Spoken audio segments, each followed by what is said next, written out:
السلام علیکم ورحمۃ اللہ وبرکاتہ۔ سامعین، خواتین و حضرات، آج کا وظیفہ سن لیجئے۔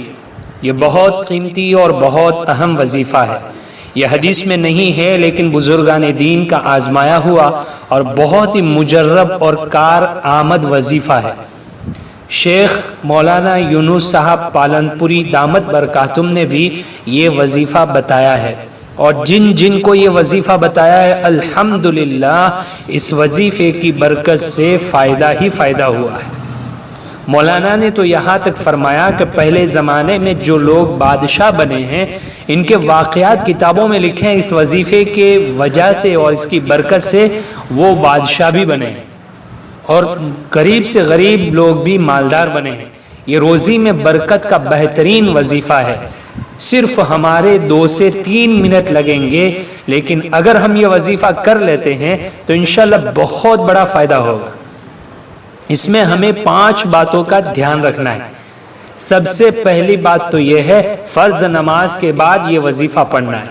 دیکھو، فرض نماز ادا کرنا شرط ہے، ضروری ہے۔ کوئی یہ سمجھے کہ میں فرض نماز نہ پڑھوں اور یہ وظیفہ کر لوں، فائدہ نہیں ہوگا۔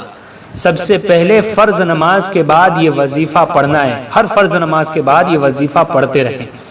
دوسرے نمبر پر 1 مرتبہ درود شریف پڑھنا ہے۔ 1 مرتبہ درود شریف پڑھنا ہے۔ تیسرے نمبر پر 7 مرتبہ لی ایلاف قریش، جو سورت ہے 30ویں پارے میں الم ترا کے بعد لی ایلاف قریش، یہ ایک سورت ہے، اس سورت کو 7 مرتبہ پڑھنا ہے۔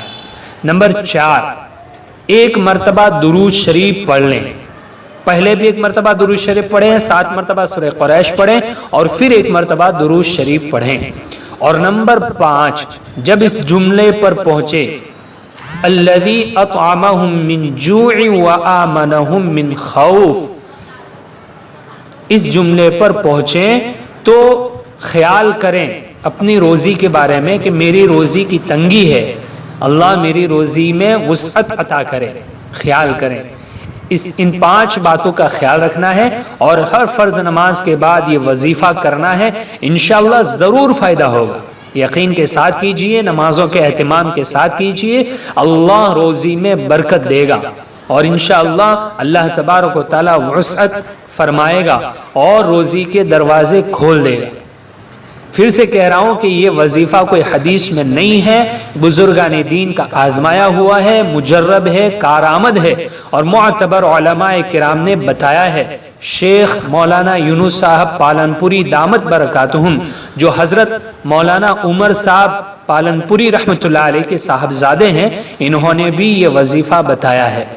تو آپ یہ وظیفہ ضرور کریں، انشاءاللہ ضرور فائدہ ہوگا، اور زیادہ سے زیادہ لوگوں تک پہنچائیں تاکہ زیادہ سے زیادہ لوگ اس سے فائدہ اٹھا سکیں اور آپ ان کی مدد کرنے میں کار خیر میں